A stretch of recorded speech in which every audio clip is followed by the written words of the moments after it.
We've all been there, thinking we've done everything just right. And then, but it's okay. Fueled by coffee and fast approaching deadlines, you've got this. And thankfully, you're not alone. With thousands of enthusiastic contributors from around the globe, your Apache Kafka community has your back. Together, your passion for solving problems and building great solutions is what makes Kafka strong. Because of you, an answer is often just a click and maybe a paste away. And when it all comes together, well, that's when the magic happens. This is the power of community. This is the power of Kafka. Welcome to Kafka Summit. Kafka Summit London is officially open. Please welcome co-founder and CEO of Confluent, Jay Kreps.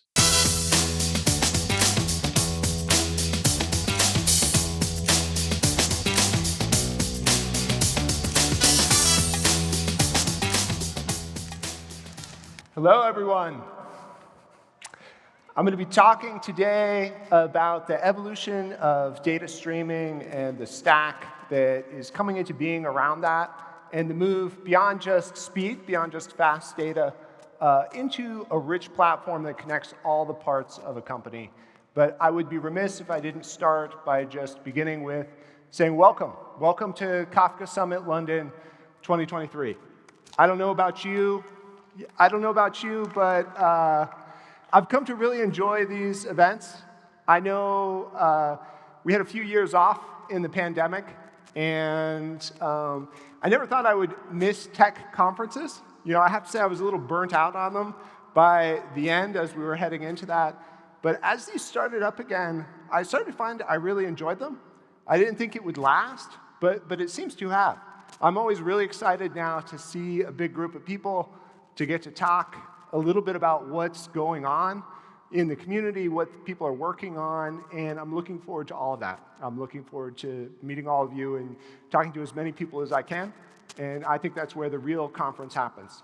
And it really is an awesome time for this community. The growth in this area has continued to accelerate. There's incredible adoption of Kafka in all kinds of industries and use cases that I never could have imagined when I was first working on the early Kafka code, first working to get that rolled out at LinkedIn. And it's been really amazing to watch. And I think it's been driven by a whole set of trends and pressures that have pushed this need for real-time data and for streaming. You know, technology trends like IoT that take the reach of data out into the real world, trends like cloud that mean suddenly we have a lot more data systems than we used to in a lot more places, trends like AI and machine learning that are creating these very data-hungry applications that are sucking in data from all over the organization, but also the pressure on businesses, the need to make customer experiences more engaging, smarter, more personalized, the inevitable pressure on efficiency all throughout the organization that's driving software and automation end-to-end through companies. And I think this is part of a bigger change that's happening in how we think about software, how it is used in organizations. In some ways, the early application architecture was kind of like a single-celled organism. You would have an application that would kind of stand on its own. And it would get all of its input and output through its UI. It didn't really connect to too much else. And that was how we thought of software, was these little bits of things here and there. Kind of like an amoeba, right? Each application is its own entity. But I think increasingly, if you kind of zoom out a little bit, and you think about all the parts of software in a company, they're starting to become connected. And it's kind of going from software as a single-cell organism to something multicellular, something where it's a sophisticated animal that actually connects all the parts of the company, that drives it where something happening here triggers something else. And I think that's increasingly the role for data streaming, is as that kind of connective tissue that actually plugs together all the applications, the different data systems that lets companies act off what's happening. And what's emerging in that area is, I think, one of the most important data platforms in a company, the data streaming platform. And that's what I'm going to talk about throughout this talk today. And it's going to be a little bit about the evolution of this stack from where Kafka started, a kind of low-level commit log that's scalable and fast, this kind of a hub for streams of data, to where this whole area is going today, which is something I think much richer, where it's an emerging ecosystem that's all built around processing streams, around connecting different systems, around governing data in the large. And this is the stack that I think is coming into being. And Kafka is the foundation of that. It's the hub for all of these streams of data. But I think that there's a really important second layer that I'm going to drill into today that is the connectors, the governance of streams of data, and the ability to process data, to build applications in real time that react and act on all the things that are going on in an organization. And what's exciting is there's incredible innovation that's happening at each layer in this stack. In the core of Kafka itself, in this layer above that I'm describing, and of course in the application layer that sits on top of that. And so, over the course of this talk, I'm going to go through layer by layer in this emerging data streaming platform and talk a little bit about what's happening. And I was reflecting on this as I was thinking about the talk last night. There's probably the most cool open source stuff, new product announcements, new features, new things happening in this space that I've ever had in a talk. So it's going to be a lot to show you all. And of course, this is only scratching the surface. If you go out to that vendor hall, if you go out through the rest of the talks, there's so much happening in this community and so much innovation to take in. It's actually quite exciting. But I'm going to start this tour, and I will go from the bottom floor up. I'm going to start with Kafka. What's happening in Kafka? It's really come into its own as the foundation of the streaming world. Is there more left to do? And I think the answer is yes. I think there's incredibly exciting things that are going on in this area. And it's really driven by the community around Kafka. This is something that we have all built together. And there are hundreds of thousands of organizations using this technology. People are attending meetups all over the world, participating in forums, helping each other learn how to take on the next generation of application. And there's really exciting fundamental changes happening in the Kafka project. And I'm going to talk a little bit about some of the things that we've done recently. I'll talk a little bit about what's coming up next, what's on the horizon, and even some of the future ideas that people are kicking around in Kafka itself. I'll start with what we've done recently. The big kind of internal re-architecture project has been this removal of Zookeeper, Craft, the ability to have Kafka manage its own metadata on its own log. And this has been a pretty significant effort. It has a whole range of impacts. It makes Kafka simpler to manage. It makes it more scalable in terms of the number of partitions and metadata operations it needs to actually handle and produce. And this is coming into a state of production readiness. It's fully supported in Confluent platform. This will be the default in the future. And it will actually make it much easier to run Kafka yourself. And I think this is something everybody has been very excited about for a long time.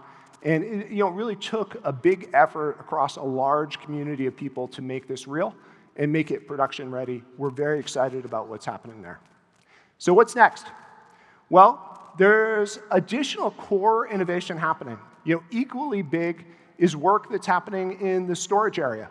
And this is work that really was pioneered by a team at Uber that wanted to be able to tier out storage of data in Kafka out to S3. And they did incredible work on making that possible. Contributions from folks at AWS, from folks at Confluent, from a larger community that helped work on that design and code base.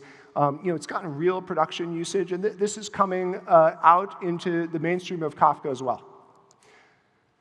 So what's next? What's coming on the horizon? What do we do after that? Well, It's always hard to talk about a roadmap for an open source project because, of course, innovation comes from everywhere. Anybody has the ability to create a proposal or contribute a feature. But I'll talk about a few of the areas that we're interested in at Confluent, where we're contributing. This is really just scratching the surface of what's possible and what may happen in future years. But I think it gives a sense of some of the things that I think are exciting. So there's incredible work that's just starting out on really trying to improve the ecosystem of clients and the protocol. This is an area that's often a pain point. There's a rich ecosystem of clients for Kafka, but they're relatively complicated. And some of them are amazing, and some of them aren't. And really bringing this up to par, making these kind of equally good across each language, trying to work on the feature set that makes these possible to manage more easily. And this has become really important to us as we've started to run a cloud service. It's possible for us to make our cloud service kind of arbitrarily reliable, but we need it to be the case that it's equally easy for customers to manage their clients and not have to worry about that. And we found over time that's an area where a lot of the complexity can fall in terms of configuration, in terms of management. How can we simplify these clients? Well, a lot of this comes down to the underlying protocol for Kafka. And this is something that has been evolved steadily, always in a backwards compatible way, and is an incredibly important part of the project. In many ways, this is kind of the core contract that it provides out to the rest of the world. In some sense, I think Kafka has become this de facto standard for data streaming, and the Kafka protocol is kind of like what HTTP is for REST. It's kind of like the default way of sending events around. And so really making sure that this is kind of set up for the next 10 years, that we can continue to evolve it in a way that's compatible, but actually starts to simplify what's needed out of clients, what kind of things are exposed that are internal to the system, make it a better and better foundation for the rest of this ecosystem to build around. I think this is incredibly important. So I think this is really core foundational work. And building on that is something that I think is a lot of fun and is maybe a little bit heretical. I think if there's anything up here that's likely to get me burned at the stake, it's this. So KIP 932, there's a set of people who are interested at Confluent in adding queues in Kafka. So what does that mean? Isn't Kafka already a queue? Well, not quite, right? Not quite. It captures data streams. Data streams are inherently one linear ordered stream. You consume them in order. And that's a really powerful pattern. It lets you capture the changes coming out of the database. It lets you have strong semantics for stream processing. But it's not the only pattern for processing data. Sometimes you just want to farm out tasks to as many dynamic workers as possible with as many different threads or instances, as much parallelism as you can to get all the processing done as quickly as possible.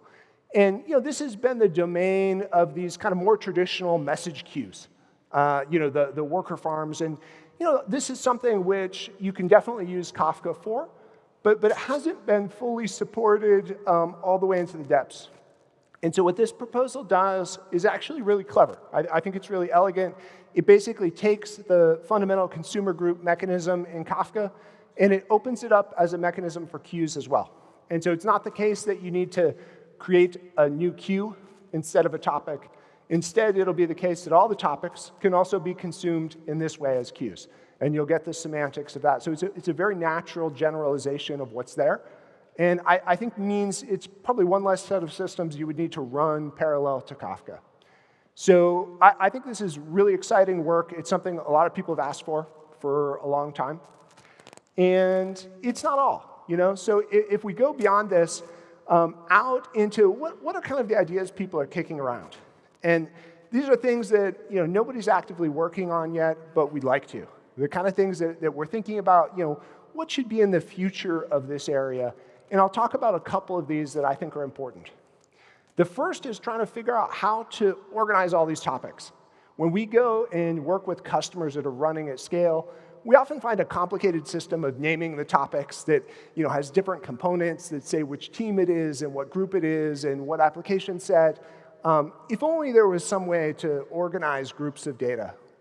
Well, there's in the world of data at rest, there's been such a thing for a long time. We have directories, we have other mechanisms for kind of grouping or tagging or collecting things together. We haven't had that in Kafka. And that means that people come up with a lot of ad hoc solutions, and it makes it harder to reason about how you apply permissions, how you actually structure data, what's public and private, what belongs in one team, what's one domain of information. We need to provide something like this. And this is not something that anyone has a concrete proposal for yet, but it's something that we're interested in trying to drive in the future. And finally, the last one I'll touch on here is coming up with a way of simplifying partitioning in Kafka. This is still one of the last internal details you have to kind of really think through publicly, is how do you set the right number of partitions? What do you do if you got that wrong?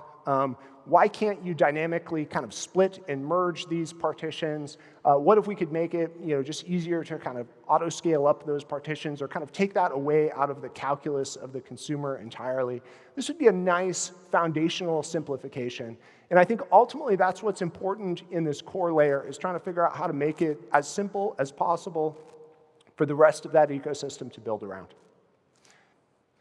So that's, I think, a pretty rich and exciting set of things that are happening. The things that are kind of there and out, getting tuned and rolled out into production, the things that are being contributed and worked on as that next generation, some of the work that we're just starting, and some of the ideas that we're kicking around. And whenever we think about where does this come from, well, it's really clear, right? It comes from all the contributors, all the open source work across a number of different companies that help make this possible, that help do this work, that help make sure it's well documented, that help make sure it's well tested, that go through line by line and look at every bit of code that's contributed, make sure it's reliable, make sure that by the time it comes out, it actually works, that it runs, that it's secure, that it's something you can depend on. And so a huge round of applause and thank you to all the people who have helped contribute in this area over a number of years.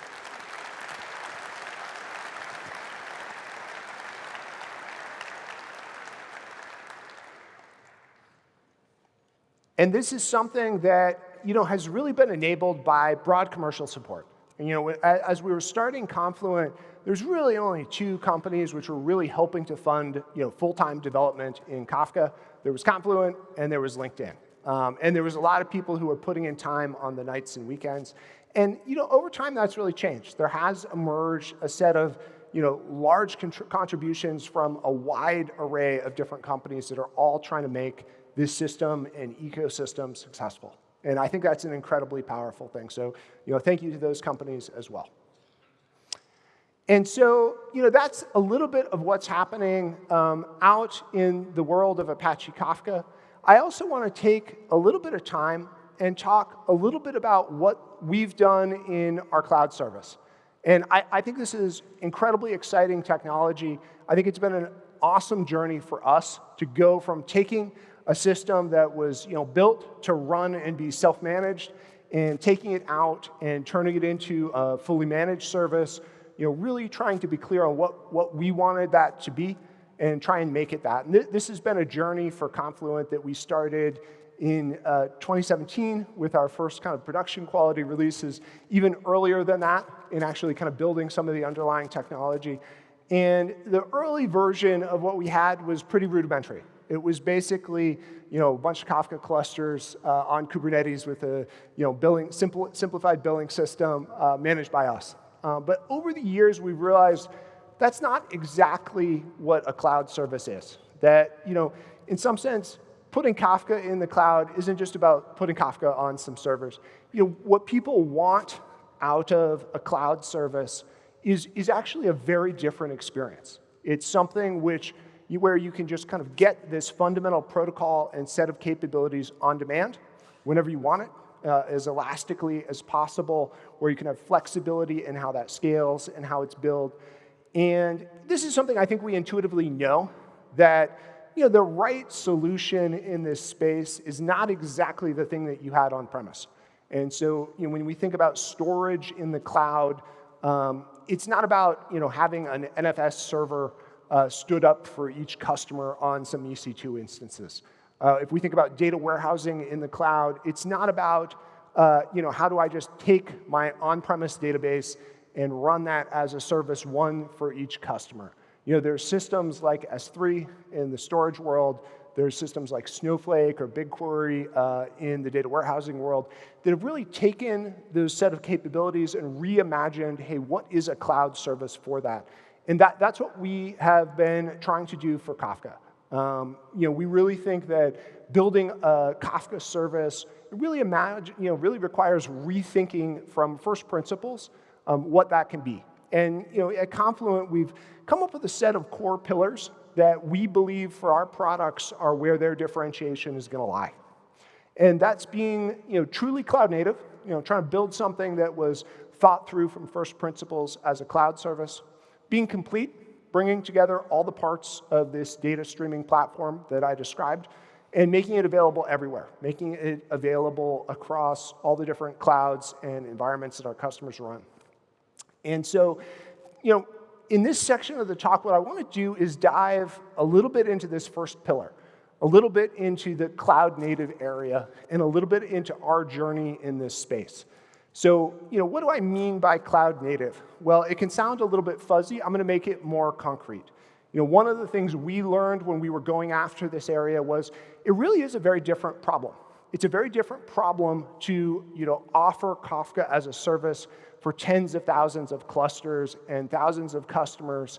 To do this, you have to design a system that's multi-tenant really from the ground up at every single layer of what it does. You have to really be able to operate at arm's length from customers where you enforce strong boundaries and deliverables and limits so they always get what has been promised to them and they know exactly what to expect. You have to do something that works well across the array of cloud networking technologies, and most foundationally, something that's built to be managed and operated by software and by computers, by machines, not just by an army of people. And I think this is fundamental to getting a cloud service right. At the same time, there are a few things that are a little bit easier. So, a cloud service really only needs to run on 3 clouds. It doesn't have all the configuration. It doesn't have all the different hardware profiles. It's kind of only installed once. It really is a very different set of design constraints to solve for. And the work that we did over the years was to really try and build a system from the ground up that was built to do this. And it's something quite different, even though it ultimately serves the same protocol as the open source. It does it in a way that is really unique. And for a long time, we didn't really have a name for this system. It was just Confluent Cloud. But as we've grown more services in Confluent, some of which I'm going to talk about, we really felt like, hey, we should give this a name. We should have something we call it. And so we started calling it Kora. And Kora is the core engine underlying Confluent's cloud offering of Kafka. And it really is an incredible piece of technology. It was designed from the ground up for this problem. We've taken it and built something that runs in large clusters, that is run across 85 different regions, across 3 cloud providers, that replicates data between availability zones, between regions in the cloud using our cluster linking, that divides the capacity up into underlying cells and provides strong availability guarantees and limitations of faults within those limited cells. And it's done an enormous amount to create feedback loops and automated optimizations that take the actual operational data of how customers are running, what the load looks like in real time, and feed that back into how the system works, into the placement of data, into the movement of partitions, into the dynamic quotas that actually hold performance to limits. And take this really down to the last detail in the cloud environments that we work off of. Try and really optimize for the networking technologies, for the machines that this runs on, and try and make something that's as efficient as possible and as resilient as possible. And this is something that we think in operations has probably about 1,000x improvement over just running open source Kafka one cluster at a time. We looked at, hey, what's the resource investment for our customers? If they take this and hire a team and do it, what is our resource investment to run these tens of thousands of clusters? And that ratio is about 1,000x improvement And in fact, this massive system run across these clouds is supported by a relatively small on-call team of core Kora engineers that designed and built the system. It really is an incredible piece of technology. And so what are some of the benefits of this for our customers? Well, it does pay off in the experience you get in a set of ways that I think are core to the cloud. The first is in elasticity. These clusters can scale up and down elastically and do so much faster than virtually anything else out there. The next is in resiliency. We actually stand behind this technology. We offer a much higher SLA than other comparable services, an order of magnitude higher in terms of the kind of nines of availability that we provide. We compare that to those who are managing Kafka themselves, and it really is actually much better. And that comes out of a lot of the automation work that I described. That stuff is not just about saving ourselves time. It's about making sure that we don't make mistakes because we're doing things accidentally, that we don't have things manually configured, that we're actually built to operate at scale. And underlying the storage layer is really intelligent tiering of data out between memory, between object storage, between local storage, and the migration of that back and forth. And this has enabled our customers to store more data, take advantage of this more elastically, not have to worry about the underlying capacity that's available to them. And you can see this in the adoption. So as we've rolled out these capabilities in each of the 3 clouds, we've seen the stored set of data that our customers have go up and up. And so all of these have been benefits for our customers, as well as for Confluent itself. And you might say, well, okay, it's more efficient and it's easier to manage. That sounds really great for Confluent. You guys don't have to work too hard or spend too much money. But what about for me? What do I get? And it turns out that, that's not just us being greedy. Because we do that, we can actually pass on some of those savings to our customers. Because we have significant advantages in the operations, because we've done a great deal of work on tenancy, on efficiency within the cloud, we're actually able to offer very competitive pricing on this. And so one of the things we've started doing is what we would call a cost savings challenge. And so anybody who wants to understand their own costs of running Kafka in the cloud, if you have a team of people that's doing this, you have some servers, we found it's actually hard for people to estimate. Most people don't really understand what goes into it.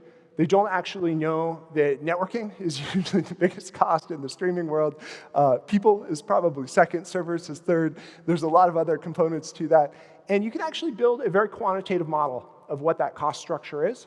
And the exercise that we do with customers now is do a very quick spreadsheet on that. We have kind of a template we use. Make sure that we're using your costs, not just the averages, and then give you a proposal on price that beats that. And this can be a substantial savings, especially for those who are operating at large scale and are spending a lot on this platform.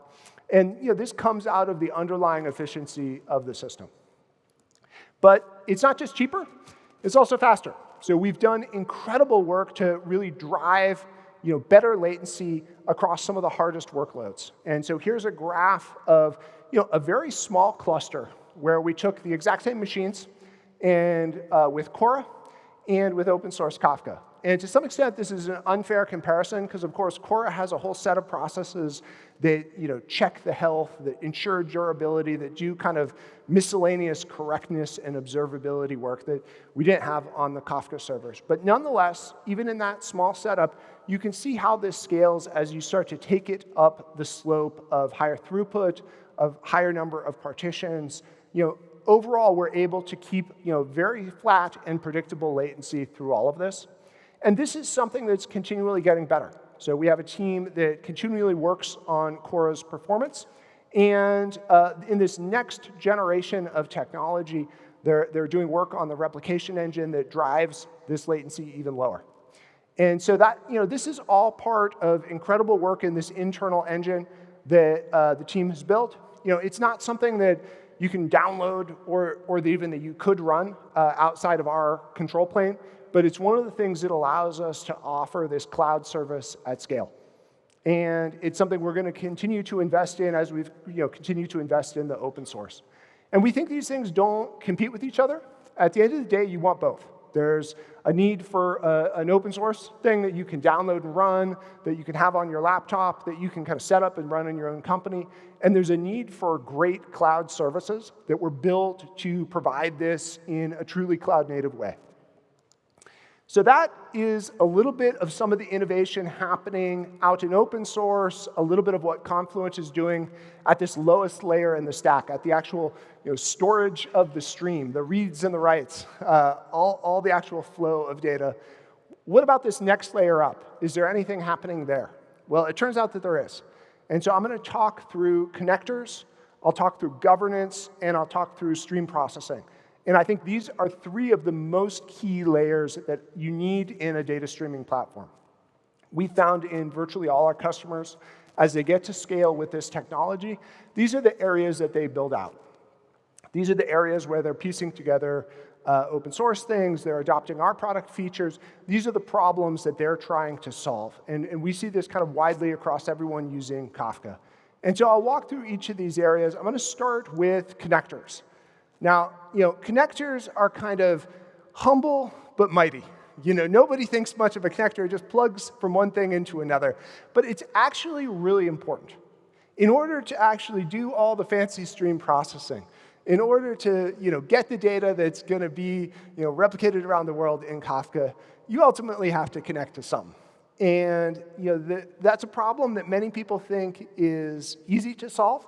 And at least in proof of concept, it kind of is. You can always get something connected to something without too much work. But to do it right is often a lot of work. To actually get the scalability and the fault tolerance and really get the semantics of the system right, it's kind of ongoing work. And it's not something that should have to be done over and over again in every system, for every system in every company. It's something that you want to share. And fortunately, there's hundreds of open source connectors that have emerged in the ecosystem around Kafka. And I think this is a really powerful thing. I always think of each of these as code that you don't have to write. And there's a lot of that code that you don't have to write.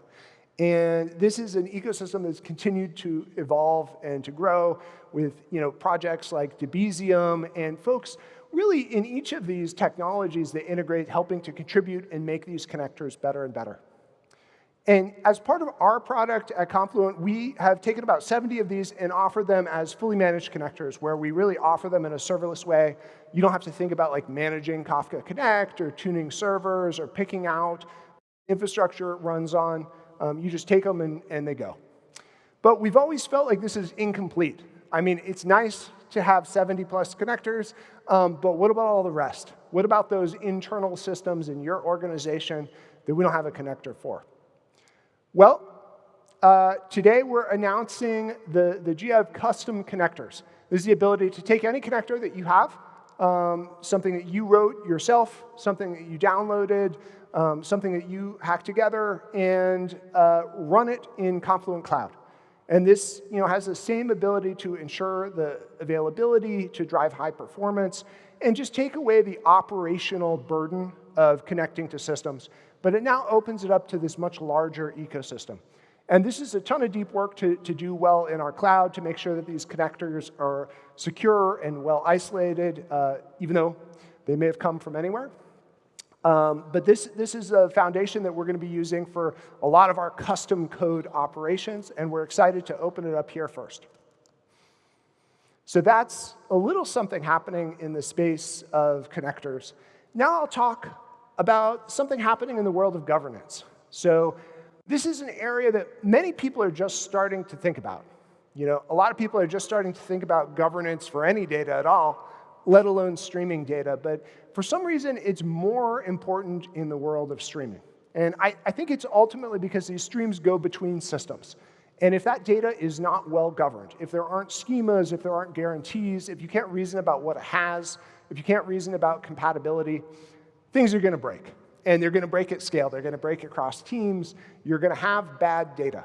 And ultimately, once organizations have solved some of the infrastructure problems, once they've gotten reliable Kafka that can scale the way they need, that's secure, the next layer up the stack is, how do I actually reason about that data? How do I govern that data? Who's allowed to access what? How is the data allowed to evolve? Where does it ultimately go to?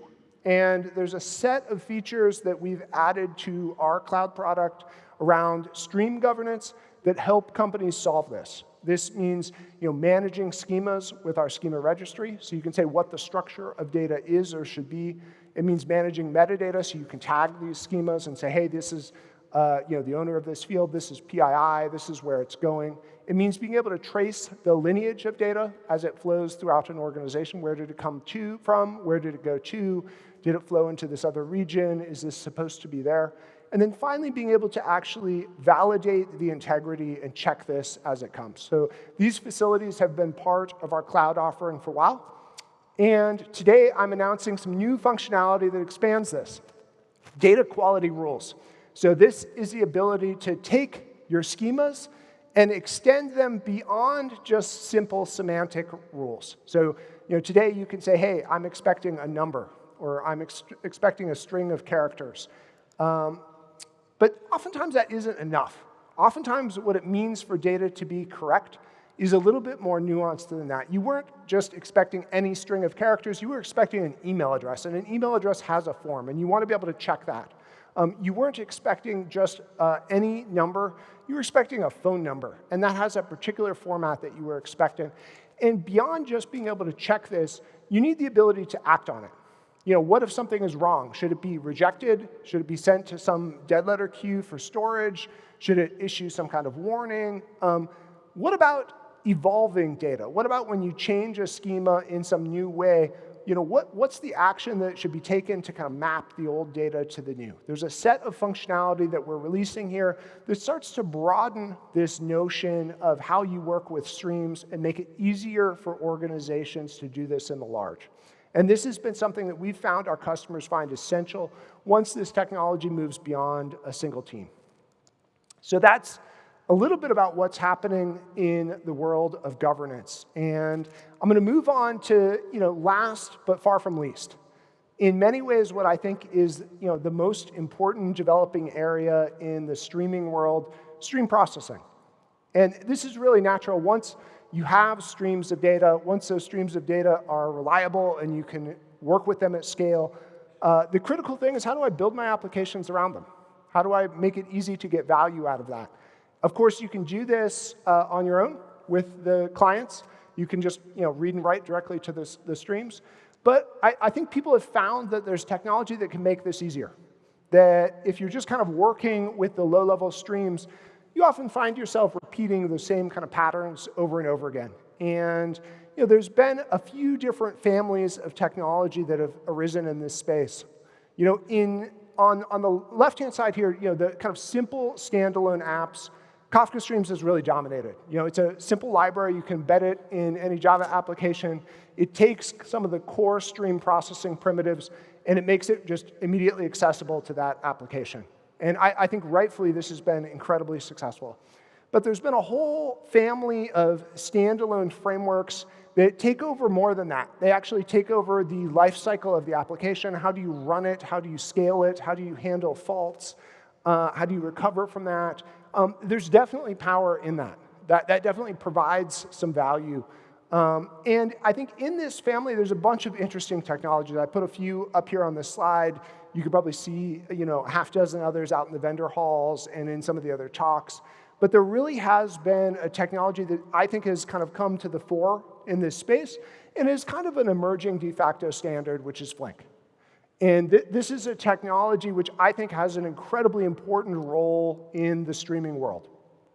And one way to understand why this is so important is kind of by analogy to the world of data at rest. So, if you think about how did stored data come about, how did we start out working with that? At the lowest layer of stored data, you have file systems, right? And for a long time, that was what applications had to work with. They could read and write from the file system. It was a kind of linear stream of bytes. It's a bit low level, but it gets the job done. After all, there's nothing you can do with a database that you couldn't do with a file system if you wrote enough code. It's just hard. But as we built applications for stored data, I think we realized, hey, this is a lot of work. There's a lot of patterns that we're kind of reinventing each time. And this is where taking some amount of integrated processing, combining it with data storage, building higher level primitives that makes applications easier, this has been the role of databases and the rise of relational databases, other paradigms of databases. This is what applications tend to build on today. And this is what has made it easy to build around stored data. So that's been the evolution of the stack for data at rest. What about data in motion? Well, I think it's kind of the same thing. In some sense, Kafka is the lowest level in that stack. It's the kind of hub of these streams. It allows you to read and write streams of data. It serves an incredibly important role across an organization as that interchange. But when it comes to the patterns for how you can build on top of that, I think there's a role for technology that makes that easier. That makes it easier to build a scalable application that is correctly fault tolerant, that works with streaming data. And I think in many ways, Flink can be the kind of database layer for streaming. And if you look at the adoption of these projects, they've actually followed very similar trajectories. So Flink is a bit newer, and so it's followed the same kind of up and to the right curve. In this picture, we overlaid some of the Kafka adoption data. Kafka, we don't have the data going all the way back past 2016, but if you start them at a similar scale, you can see they're following a similar growth trajectory in terms of adoption. And I have no doubt that Flink is going to be at that same kind of millions of unique active users in just a few years. And you can see that already in the kind of leading edge companies that have adopted it. Flink is used by some of the most technically sophisticated companies in the world, and this is the same set of companies who were the early adopters for Kafka. And I think that tells us something. And the reason it's been so popular, I think ultimately comes from the power and breadth of the underlying platform. It offers a set of APIs that range from declarative SQL to programmatic, from batch to streaming, all the way out to stateful functions, and it does this across a variety of different programming languages, all on top of a shared runtime. And this allows it to span a whole set of use cases, from analytics to data pipelines to core applications, the kind of thing you might carefully write in Java or other code, carefully test, carefully deploy, and monitor. And so this, I think, is the kind of underlying power of Flink. As we watched this community grow and evolve, and as we watched this technology develop at Confluent, we thought, hey, this is a really important part of this ecosystem, and we would like to think about how we can fit with this. What is it that we could bring to our product? Is there anything that we could do that would make an offering around this that would be worthwhile, that would be valuable, that would solve problems for our customers? And when we thought about what this could be, we actually realized it followed a lot of the same patterns that we had thought about for Kafka. Building something that is truly cloud native, a truly cloud native offering of Flink. Building something that's complete, that takes all these parts of a streaming platform and makes them work together, and offering it everywhere across clouds. And so I'll talk a little bit about how we've approached Flink and bringing it into Confluent Cloud, and what we've done in each of these areas. So first, cloud native. What we're announcing is an offering around Flink that we're going to be releasing in pieces, the first part coming in an announcement today. And I think already it has some of the core capabilities that we would want in a stream processing layer. It has auto-scaling, so you don't have to pre-provision a set of capacity. It auto-balances load and data across the processing layer. So you can start with absolutely nothing. It scales to 0, and you can issue a query and have it scale up with your data, scale down if that data goes down. It's kind of always there for you and running. There's no setting up of a cluster. In fact, there is no cluster. There's just a compute pool that you can manage those resources with. It's fully managed, right? We take accountability for the operations of this system, and it's upgraded automatically. There's no kind of pre-provisioning, and it's on a full usage model. You pay for what you use. It comes out of the same kind of unified commit or pay structure of Confluent overall. Next is complete.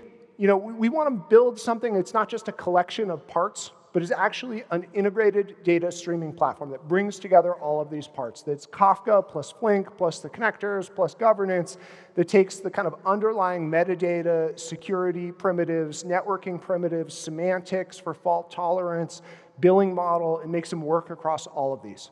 And this is where I think that there's an opportunity to make this ecosystem much easier, to make it so that you don't have to spend your weeks figuring out how to plug different ingredients together, that you can just have stuff that works natively.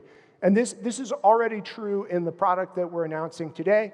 Even in this version, all of your Kafka topics automatically show up in the metadata store for Flink SQL. You can see the full list of things there without having to do any integration work.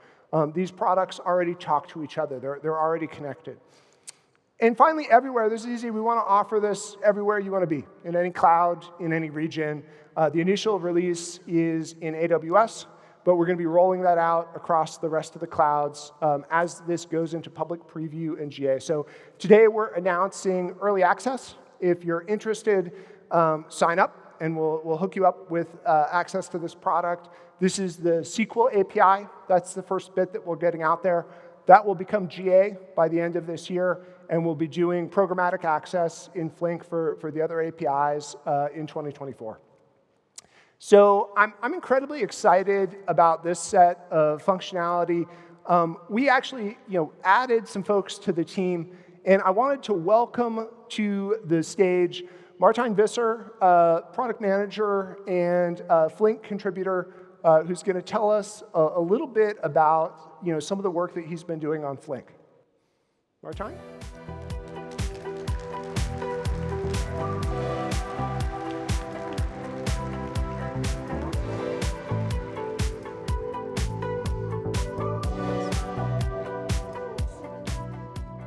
All right.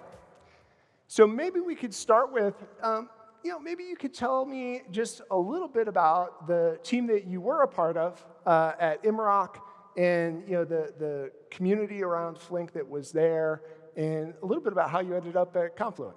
Yeah, definitely. So first off, it's great to be here. I was part of Imrock, which was acquired in January of this year. And we were a startup with 20 people who had worked in various companies. We originated at Data Artisans as well. And we had 4 of the top 5 Flink contributors. And overall, we have 16 PMC members or committers that are now part of the Confluent organization. And we're working really hard on making Flink available here. It's super exciting. Yeah, I couldn't be more excited. This was a really lucky thing. We started working on a Flink offering, and of course we realized there was a startup company that was doing exactly the same thing and had incredibly like-minded people, and so it was really exciting to get to join forces. Your journey with Flink began really as one of its earliest users, back when you were at ING. I'd love to hear about that. How did you come to become so involved in the Flink world, and what do you think made it so successful? There's been a lot of stream processing technologies and frameworks out there. A lot of them have kind of died on the vine. This is one that with a really small group seemed to really take the world by storm. Why do you think that is? Yeah, so definitely. When I was still working at ING, we were in the fraud department, and we needed to make a transition, right? We wanted to not notice fraud after the fact, but we wanted to prevent them. And so what happened is that we had already moved to a Kafka-based solution for making or having the ability to inspect all the activities that are happening on the website and on our mobile apps. But we needed something that allowed us to act on that data. And there are a couple of reasons why Flink was so interesting for us. So first of all, it was open source. So that meant for us that we could adapt it and modify it to our own needs. Another really important thing was the scalability of it, because it allowed us to scale as we were growing as a more digital company. The fault tolerance of Flink was super important in there as well. And I think last but not least, we have seen how the community has evolved over time from this really small group of people to this immensely great group of people that is now making Flink better, has made Flink what it is right now, and bringing it to the next level.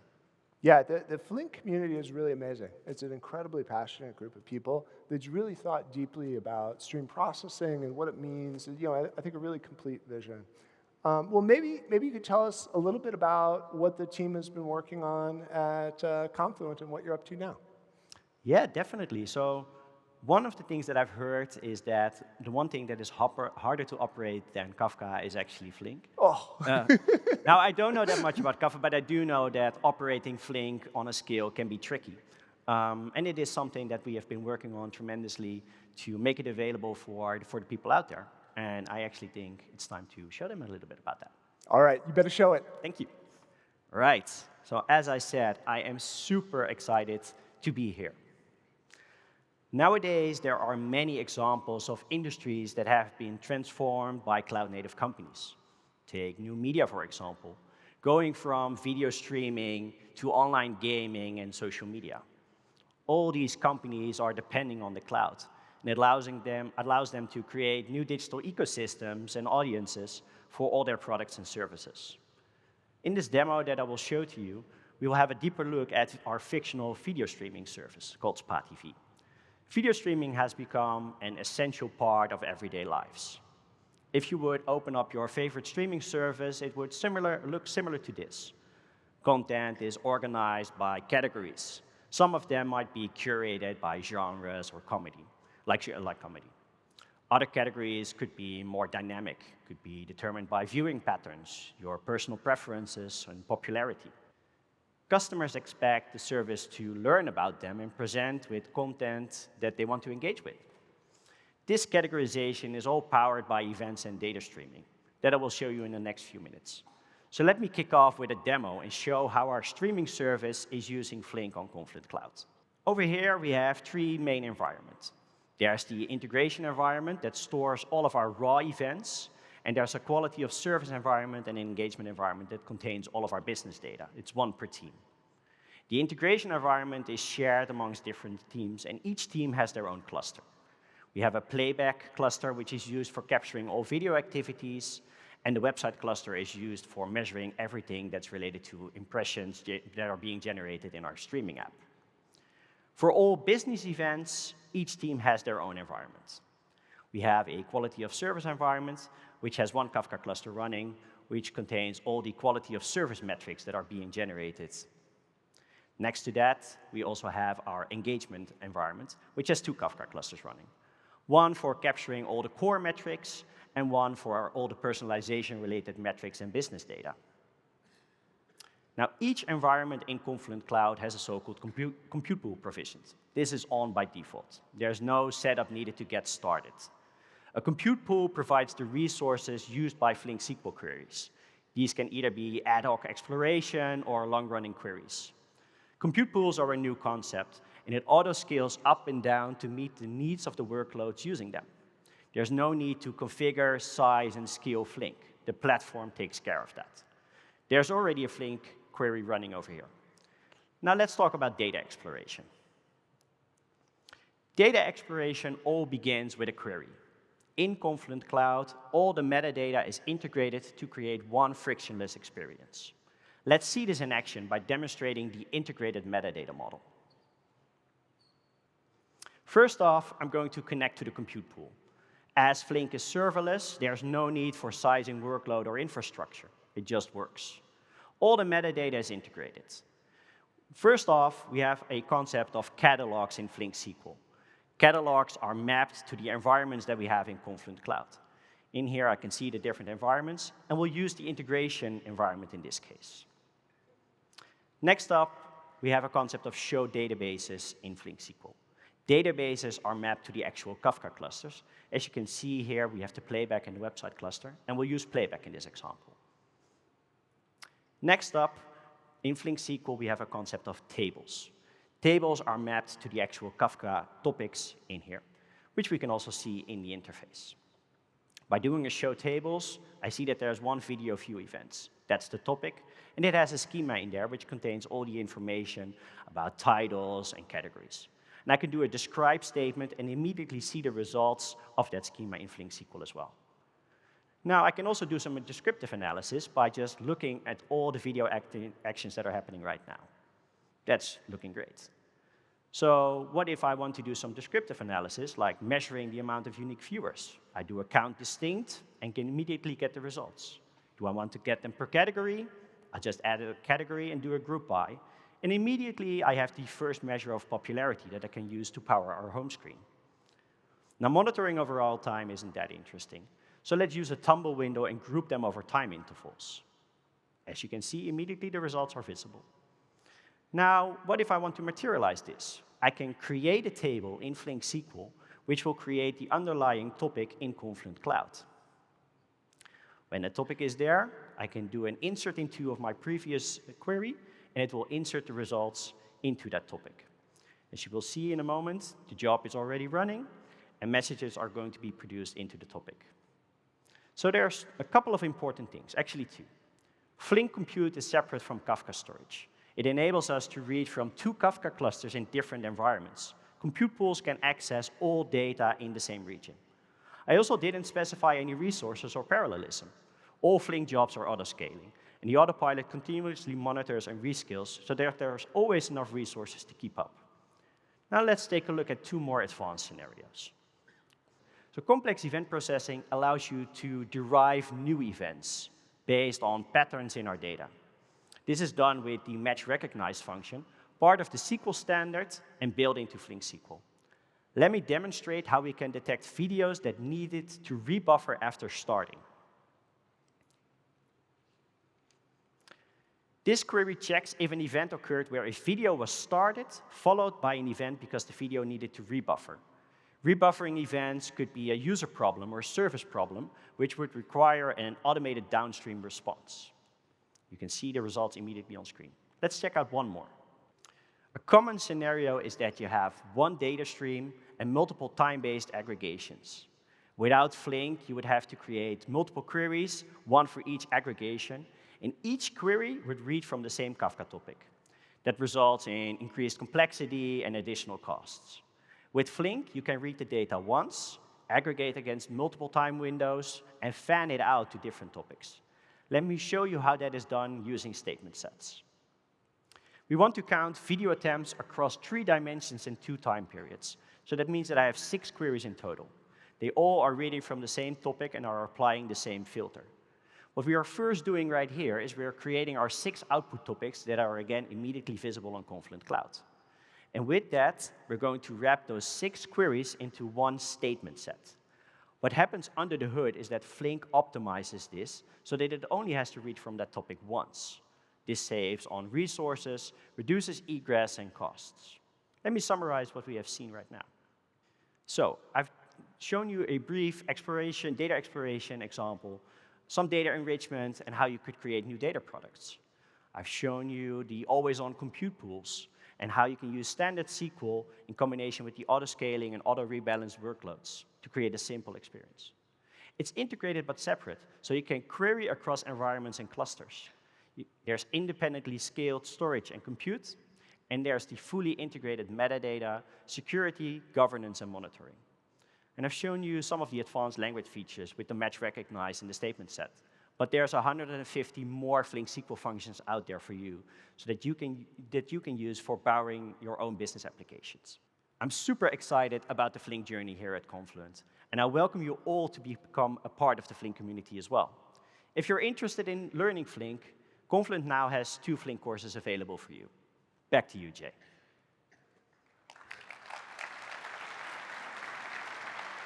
Awesome. Thanks so much for showing that. Thank you. And thanks for all the hard work on building it. Yeah, thank you. All right.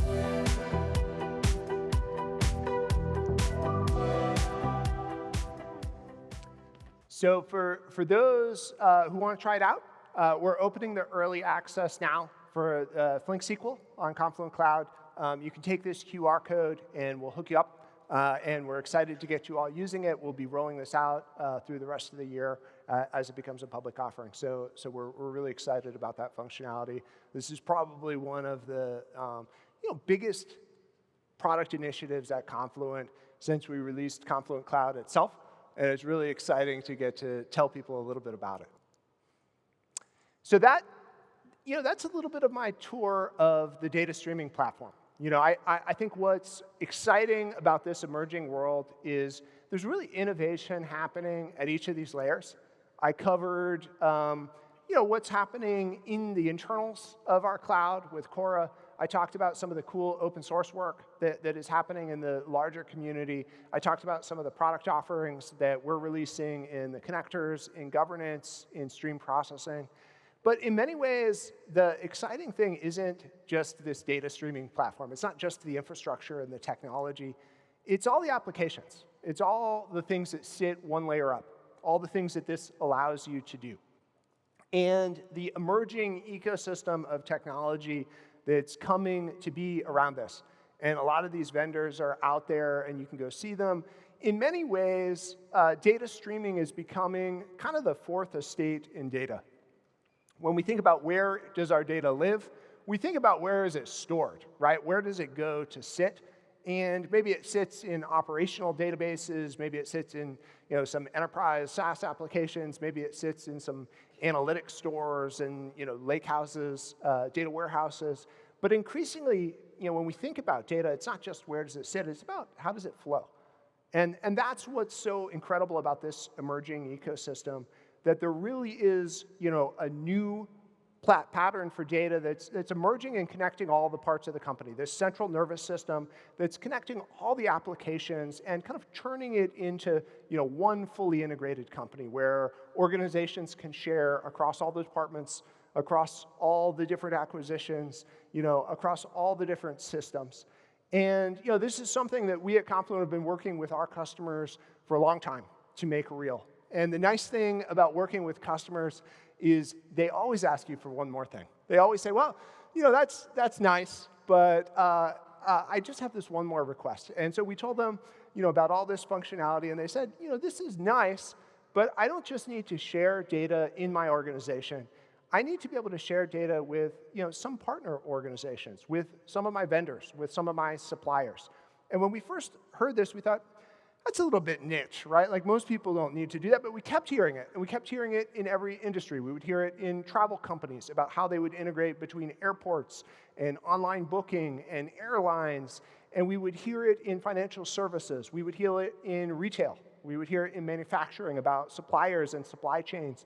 And it was really an interesting thing where organizations would describe to us, they would say, hey, we have this great data streaming platform.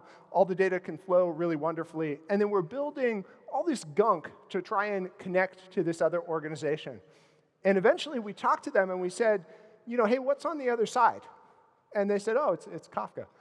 And we said, oh, so basically we have our Kafka and you have your Kafka, and we've built this giant pound of gunk to try and securely connect the two things together. Maybe there's a better way. And they came to us and they said, you should build a better way. And so one last thing in this talk, we have built a better way. And we're announcing today stream sharing. And so, everything that you have in, somebody is trying to share some data there. Everything that you have in Confluent Cloud, any of these topics, you can now opt to open them up and securely share this with partner organizations. This is something that is fully in your control. You can do this in a way that's safe and that is well governed. It will use the same schemas that you apply to your data internally. You can quota and check the load that this will put on your cluster. And we think that this allows the world of streaming to extend beyond just the internals of your organization out into the economy at large. And so with that, I promise that was the very last product announcement and the very end of my talk. And to actually talk about how some of this stuff is used out in real organizations, I want to introduce Confluent's Chief Product Officer, Shaun, who's going to talk with some of our customers about some of the amazing work that they're doing. Shaun?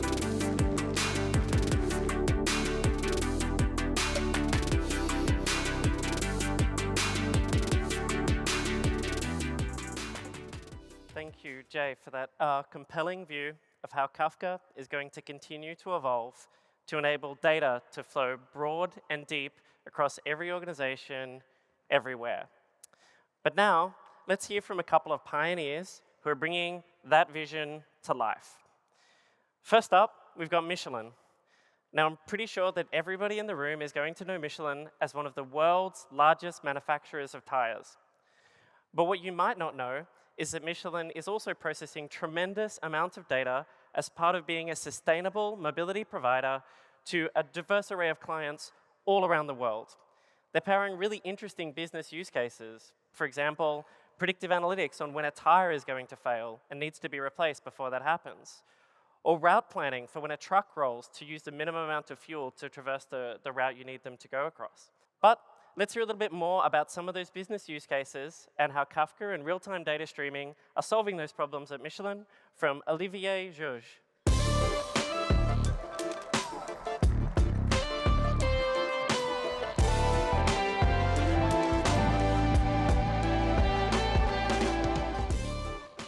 Welcome, Olivier. Thank you. So, Olivier has been at Michelin for about 20 years. Started in software engineering, team leadership, enterprise architecture, and now you're the CTO for Michelin Experiences. Welcome. Yes, that's me. Thank you for having me. Thank you for coming.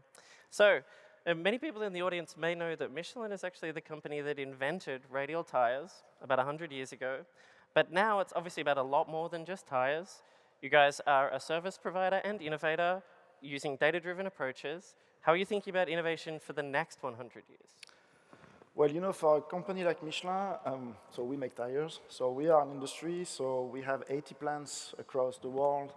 Our supply chain span across 170 countries.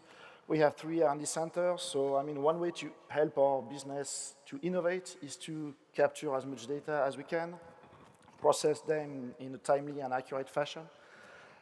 So that's one way, but we are exploring new business markets. Michelin always wanted to help people moving around the planet. So these days, it's all about sustainable mobility. So in that area, we are harnessing a ton of data, from IoT sensors to help our customers, be in that space of sustainable mobility. And we are helping them to, create insights. When do they have to replace tires? Obviously buying new Michelin tires, but not only, it's also to find the best route to optimize their fuel consumption.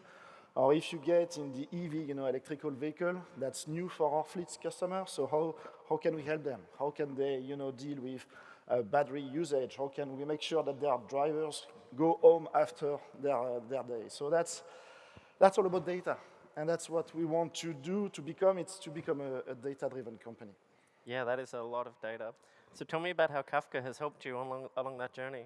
So that journey started 5 or 6 years ago with a simple but very concrete and core use case. We were struggling to propagate our product referential. And at Michelin, the product is, it's the little black round thing we call tire and that we love.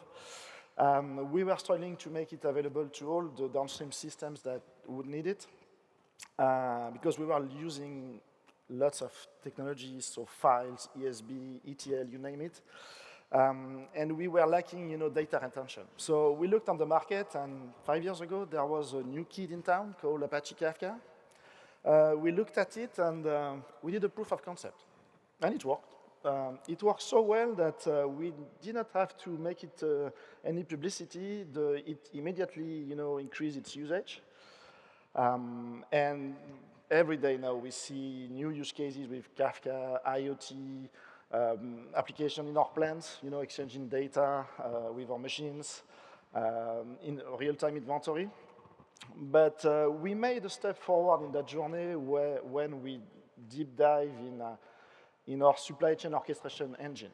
So that's a key core piece of our tire business. And we had a huge monolith that was a business process engine. And we decided a couple of years ago to rewrite it using, microservices, streaming apps. And we completed that journey 3 weeks ago, actually. So it's live, it's working. Wow. So that was, that was huge, a huge step forward for us. So it sounds like it basically all went smoothly, easy and smooth, right?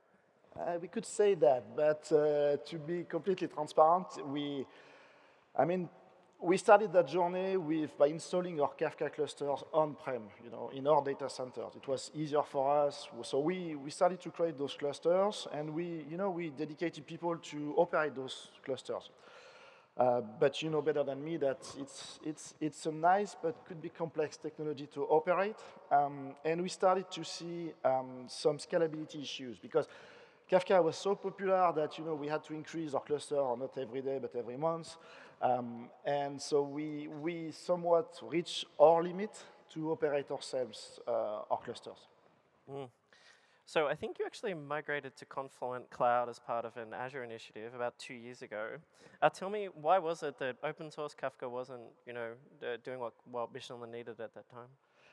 I mean, we were reaching a point where we started to have outages on our clusters that we were operating ourselves. And because Kafka was used in critical place of our business, we could not afford that anymore. So it became obvious to some of us that we had to find, a managed service for that.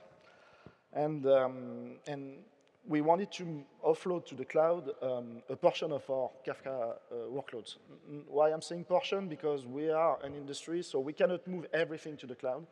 We have to put things in our plants. So we have a Kafka cluster in each and every plant that we have, because we can't rely on the network. In case the network goes down, the plant still needs to operate. And we have sensitive data centers that are not in the cloud. But everything else, we decided to move it to the cloud. But where?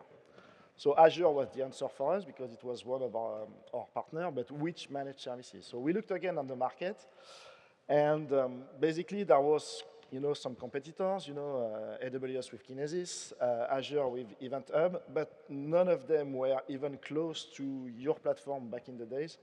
I'm not sure they are close today either, but when we looked at your cloud offering, it was really, the managed offer we wanted, with all the features we wanted, and operating at scale. So we decided to go. 2 years ago, 2021, we completed that migration, and luckily, so touching wood, we haven't suffered any outages since then, and we have optimized our running costs, so it was a good move. Makes sense. And so how do you think about managed services and cloud as part of your journey towards a modern data platform at Michelin? So coming back to that migration, so when a couple of us started to say internally how we have to move our workload or Kafka workload to the cloud, some colleagues yelled at us internally, oh, why the hell are you telling us after only 2 years you have to move? We don't have time, the roadmaps are full, you know the story. So there was a need for convincing. So this is where you guys came into the game. So we decided to ask the guys that created Kafka, how could we migrate? Because that seems a huge task for our people, so everyone was scared. I think I could share an anecdote. I think we talked more about the migration, 9 months, than actually doing it. But it has to be done because people needed to be, relieved that was feasible. So we made that migration, and we're on the journey at Michelin to try to leverage the cloud as much as we can. But the real shift for us is to put, data in motion. We don't want to have our data locked in file system or databases anymore because we want our information system to be as agile as possible and be able to react to the unknown. So event-driven architecture and Kafka are 2 key enablers there. And that's a huge mindset shift in our company to tell people, okay, open up your data, put them in motion in Kafka, and that would be our first challenge. The second one is I see, Kafka and data in motion as a unique opportunity to reunite, the transactional world and the AI BI world. So the transactional world is where the data are, and those guys, data scientists, BI engineers, whatever, they want those data that are locked here. Yeah. If you put them in motion using Kafka, I mean, you won. So that would be our next challenge. Absolutely, that is definitely the promise. So, hey, we've talked a lot about tires, we've talked a bit about logistics. What about everyone else's favorite Michelin product, the Michelin Guide, restaurant guide? Yeah, so we make tires and we recommend restaurants.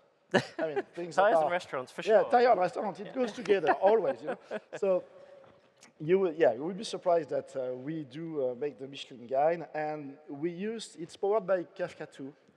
And Kafka really helped us to transform the guide. It used to be a book. So we print a book. So all of our, publication systems, it was optimized for printing. How to get into the digital age. through Kafka, streaming. So if you go to a 1-star or 2-star restaurant, that's powered by Kafka. I love it. Real-time fine dining. Yes, Thank you. exactly. Thank you very much, Olivier. Thank you for having me.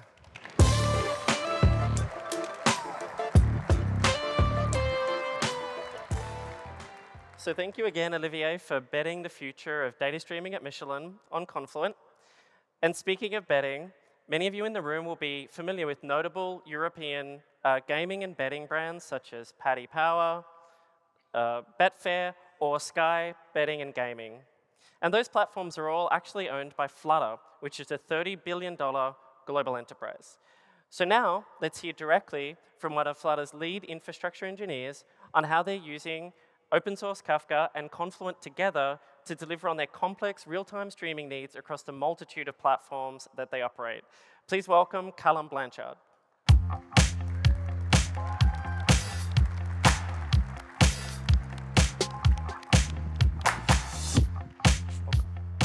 Thank you. All right, so Callum, at Flutter, your team is responsible for all of the the event streaming infrastructure at Flutter. And obviously you're operating in a very dynamic, fast-moving industry. How are you thinking about success within those guardrails? So within our industry, a lot of our business critical data needs to be as close to real time as it can get. The things that come to mind there are things like bet placements, cash outs and spins on our applications, because when a customer interacts with our platform, they expect that immediate feedback. And so within Flutter, we use Kafka to facilitate this. And we found it to be really successful because then that initial data gets used all across our platforms without any real additional work. So it sounds like you've got a lot of inherent kind of real-time use cases in the business that you're operating in. What are some like real-life examples of data in motion? So we can enrich the bet processing stream or the bet placement stream, for example, with external data sources like real-time events from sporting events such as football matches or horse racing. And we can then use that to update things like our pricing models, our bets, risk and liabilities that we're exposed to, as well as maybe pausing things like cash outs while we verify an in-play transaction. These kinds of things generally we need to use a few different engines for, but Kafka kind of lives under the hood there. And we were spread out between about 30 different Kafka clusters in total. They're spread out between 3 environments, so our production one, our disaster recovery, and our test environment. And we're also kind of working in the cloud. We've got a few Kafka clusters spun up as self-managed Kafka, as well as also MSK. But as Jay mentioned earlier, the difficulty is you can't really just lift and shift things from on-prem into the cloud. It sounds really easy, and it's not always as simple as it can be. Yeah, for sure. It's always complex. So you're also working in a really regulated industry. How does that play into the considerations you have? Yeah, the gambling industry is quite heavily regulated in the UK. There are a lot of safeguards in place to make sure that customers are able to use our platform safely. So things like setting deposit limits or self-exclusion if they feel like they need to, as well as things like affordability checks, just to make sure that people are able to gamble and bet in a way that's sustainable and safe for them. But it's also our responsibility to make sure there's no criminal activity happening on the platform as well. So things like fraud detection or anti-money laundering as well. And again, Kafka plays quite a big part in this. One of our kind of first use cases actually for Confluent Cloud was the cross-brand self-exclusion project, which allows customers to self-exclude from all of our platforms with a single click. This was quite a big project that we delivered to, first of all, get ahead of some regulation, but also because we really value customer safety. Makes a ton of sense. So how do you think about managed services and cloud as part of your infrastructure? You already mentioned it's a pretty complex picture. Yeah, I mean, we're a year-round business, right? But we do have 3 big events in the UK and Ireland that really put pressure on our systems. Those are the Grand National and the Cheltenham Festival, which are 2 horse racing events, and also Boxing Day football as well. And because of the way that we've kind of scaled these things, we're scaled to that peak load 365 days of the year, with the majority of that capacity being unused for the rest of the time, right? For example, on the Grand National Day, we had, I think it was 2.5 million bets placed, and we get nowhere near that amount of traffic, the rest of the time. And we have this sort of hybrid cloud model currently, as mentioned before, but we do have a hosting strategy in infrastructure. and that's to move towards public cloud and containers wherever possible. So when we assessed both our existing AWS offering, as well as what we expect to be doing in the future with new projects, we knew there was kind of going to be a bit of a gap with what we currently manage and our team's capacity as well, right? We're quite a small team, and we want to be able to scale up as much as we can without any additional or much operational overhead. And so for us, being able to scale our clusters down as well as up was really important, and we found that Confluent Cloud was able to facilitate that for us. Yeah, makes sense. So your team is ultimately providing event streaming infrastructure across all of the Flutter group, and I guess it's to accelerate the progress of the other teams. How do you think about making developers' lives easier? So as the team that manage Kafka, we're not particularly well-versed in actually using it. So we're very much the administrators for the entire company, and we want to continue to do that. We want to be able to centralize as much as we can and just make developer experience as easy as possible. So when a developer gets or needs a Kafka cluster, they don't need to set up the cluster itself. They don't need to create the security, the topics, anything like that. We can provide you the Bootstrap server. We can provide you the API keys and the ACLs. And we want to configure that as code as well, because it's really easy to get carried away with just manually doing one thing after the other and losing where you actually are. So if we can use something like Terraform in a more repeatable pattern, we've managed to get to a kind of end-to-end deployment process using config as code. So currently with Confluent Cloud, we can create environments and clusters. We can create the private networking into our AWS accounts. We can create topics, ACLs. We can create service counts and API keys. And we can even actually then integrate those API keys with our secrets management. So it really is a full solution that we've managed to create for our customers. Yeah, so developers can just expect it to be there. I really like that. So obviously, Flutter's been very successful with open source Kafka over many different years. What types of things do you look to Confluent for? So the main thing we looked for Confluent for, on-premise at least, was we had these 3 projects that we really wanted to deliver on-prem. So they were the improved Jira replication and disaster recovery, as well as self-balancing partitions. And we also wanted to kind of provide those additional services, such as Kafka Connect and KSQLDB, maybe now Flink as well. And the first 2 of those are really not trivial to create, right? There are open source solutions, so things like Cruise Control or the Mirror Maker v2 for Jira replication. But they would have been quite a lot of work for our team again. And when we looked at Confluent Platform, both of those things were kind of built in natively. So we had self-balancing clusters as well as cluster linking for Jira replication. And the third one, we've had a schema registry that we've managed for the last few years.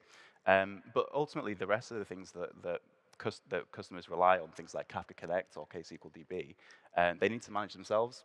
And they do a really good job at this, but again, we know that this is time taken away from doing the work that delivers the real value. So again, we want to be able to create and provide like a managed pattern to be able to allow customers to do this without much overhead on their side. And for us, that's where Confluent for Kubernetes really makes a lot of sense. Yeah, it makes a ton of sense. So any final advice for those people who are earlier on their streaming journey than you guys are? I think if you're new to Kafka, don't expect that everything's going to become event-driven overnight. It's very much a journey, but if you start small and kind of find a use case that's really well suited towards Apache Kafka or event streaming in general, every subsequent additional event streaming app becomes much more easy to implement. But start with the baby steps and you'll get to the sort of nirvana of event streaming by the end. Yeah, I think that makes sense. I don't think setting your data in motion is a destination. I think it's a journey. I think you have to get all that way. But thank you very much, Callum. That was great. Thank you for sharing that. Thank you.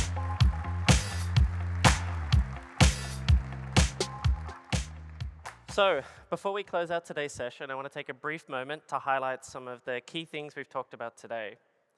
First up, you heard us talk about some of the amazing enhancements that are coming to Kafka over the next year and beyond, including tiered storage and queues for Kafka. Second, we unveiled Kora, which is Confluent Cloud's native, elastic, scalable, high-performance Kafka engine that is in Confluent Cloud today and is the product of over 5 million engineering hours. And third, you heard Jay talk about how when you surround Kafka with governance, connectivity, and stream processing, you get something much more powerful. You get a complete data streaming platform. And related to that, we made a couple of announcements. we talked about Custom Connect, which is the ability to load your Kafka Connect connectors into Confluent Cloud. And we talked about data quality rules, which you can use in governance to ensure that the data meets your standards and is reliable and usable.